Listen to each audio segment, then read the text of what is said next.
Hello दोस्तों, आज मैं लेकर आई हूँ मक्के की भुट्टे बेचने वाली बहू की कहानियाँ। तो आइए सर्दियों का मौसम था।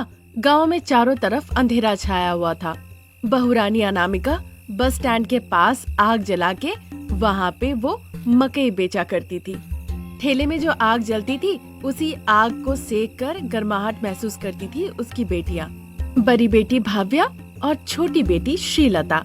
माँ, अंधेरा हो गया है, ऊपर से ठंड भी पड़ रही है, हम कांप रहे हैं, चलो घर चलते हैं। हाँ माँ, मुझे भी ठंड लग रही है, चलो घर चलते हैं। चलेंगे बच्चे, थोड़ा सब्र करो, अभी अभी तो अंधेरा हुआ है। बस से, साइकिल से, अपने अपने गाड़ियों से जो लोग काम पे गए थे वो अब घर लौटेंगे। वो लौटेंगे ना, मेरा और दीदी का यहाँ पे क्या काम है? तुम्हें और दीदी को इन मकई को जलाकर गर्मा गर्म बेचना होगा। तुम लोगों को कहना होगा, आइए बाबू आइए, गर्मा गर्म ताजे ताजे मकई खाइए। अरे बाप रे, अगर हम ये गरम गरम मकई पकड़ने गए तो हमारे तो हाथ जल जाएंगे ना माँ। ऐसे पकड़ना होगा ताकि हाथ ना जले बेटा। इतनी ठंड में मैं नहीं बेच सकती माँ। ऐसा कहोगी तो कैसे चलेगा, बोलो।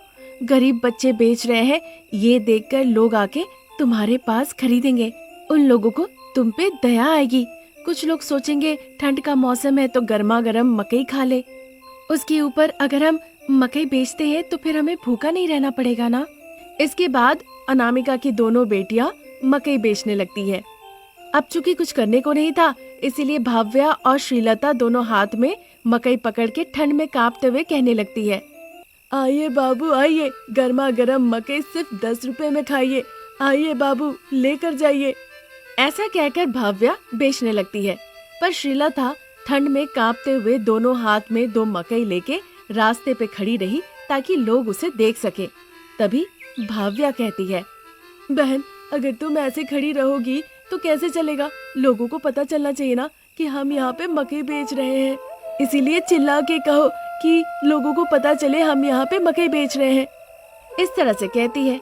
भाव्या की बातें सुनकर श्रीलता, जो ठंड में कांप रही थी, बिना मन के ही वो फिर कहने लगती है, इस ठंड में नहीं हो पाएगा दीदी, मैं जाके माँ से कहती हूँ, भले वो मारे मारने दो, पर मुझसे इस ठंड में नहीं होगा। ऐसा कहकर श्रीलता अपनी माँ अनामिका के पास आ जाती है। उसकी माँ पूछती है, वो आके बताती है कि ठंड में वो नहीं कर पा रही है। उसकी बेटी पे उसे बहुत दया आती है। उसकी आंखें भर आती है कि अपनी छोटी नन्ही बच्चियों के हाथों से वो काम करवा रही है। ठीक है बेटा, तुम स्टॉल के पास ही रुको, यहाँ खड़े होकर चूल्हे से आग सेको, मैं और दीदी मकई बेचने के बाद घर लौटेंगे। इस तरह से कहने के बाद अनामिका श्रीलता के हाथ से मकई ले लेती है और रास्ते पे चली जाती है। वहाँ जाके वो लोगों को मकई दिखा के बेचने लगती है।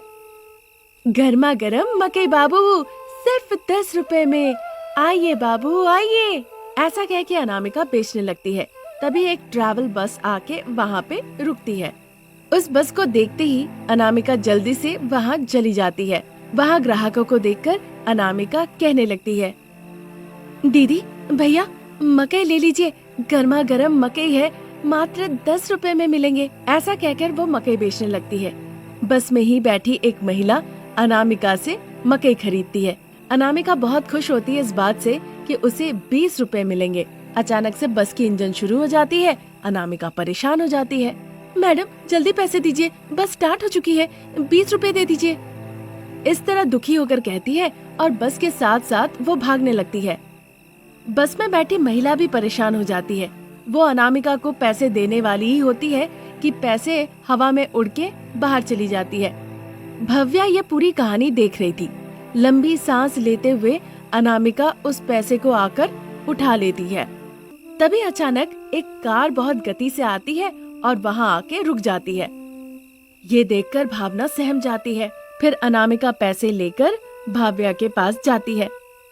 क्यों माँ, इतनी मेहनत करने की क्या जरूरत है? बेटी को रोते देख अनामिका की आंखें भर आती है। आंखों में आंसू लेकर वो अपने हाथ में पैसे दिखाती है और दुखी होकर कहने लगती है, इस पैसे के लिए ही तो बेटा, सूरज की गर्मी ठंड में कांपते हुए हम यहाँ खड़े होकर दिन रात मकई बेच रहे हैं। फिर हाथ में पैसे आकर अगर वो गिर जाए तो कांटा चुभने से भी ज्यादा दर्द होता है ना बेटा, बोलो। वो तो ठीक है माँ, लेकिन कार की ब्रेक नहीं लगती तो? बेटी भावना के इस सवाल पे अनामिका के पास जवाब नहीं था। वो चुप रह गई। तभी वहाँ पे सासू माँ शारदा आती है और कहती है, इसमें क्या है बेटा, तुम्हारी माँ अगर मेरे टायर के नीचे आए तो पुलिस आके मुझे हथकड़ी लगाएगी और मुझे ही जेल जाना पड़ेगा। उनकी बातें सुन के अनामिका और भाव्या उन्हें देखने लगती है। फिर अनामिका अपनी आंखों में आंसू लेकर कहने लगती है, सासू माँ आप यहाँ? दादी आप यहाँ आई है? ऐसा कहकर भावना और अनामिका उनके तरफ जाने लगती है। अनामिका और भावना को देखकर शारदा मनी मन बहुत खुश होती है। आखिरकार तुम यहाँ मकई बेच के अपना गुजारा कर रही हो बहू। जीने के लिए कुछ तो करना ही पड़ेगा ना। दादी चलिए घर चलते हैं, पिताजी बहुत बीमार हैं। क्या दादाजी परेशान होके हमें याद कर रहे हैं? वैसे दादाजी है कहाँ? जब वो पूछ ही रही थी तभी वहाँ प्रसाद आते हैं। मैं तो यही हूँ बेटा। ऐसा कहकर भाव्या और शीलता को गाड़ी से भेज देती है और फिर अनामिका अपना ठेला ढकेलते ढकेलते उसे अपने मिट्टी के घर तक ले आती है। तब तक शारदा और प्रसाद जो गाड़ी से घर आए थे वो देखते हैं कि उनका बेटा रमेश बिस्तर में पड़ा हुआ है सैयाग्रस्त होकर।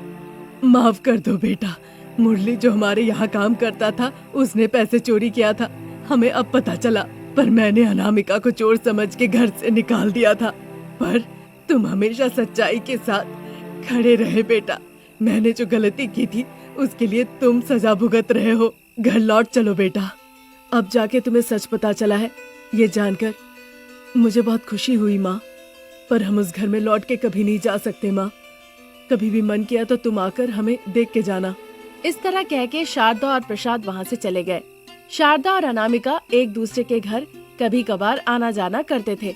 इसके बावजूद अनामिका अपनी बेटियों के साथ मकई बेचा करती थी और ऐसी ही अपनी जिंदगी गुजारने लगी। ये स्टोरी अगर आपको पसंद आई तो हमारे चैनल को जरूर सब्सक्राइब करें।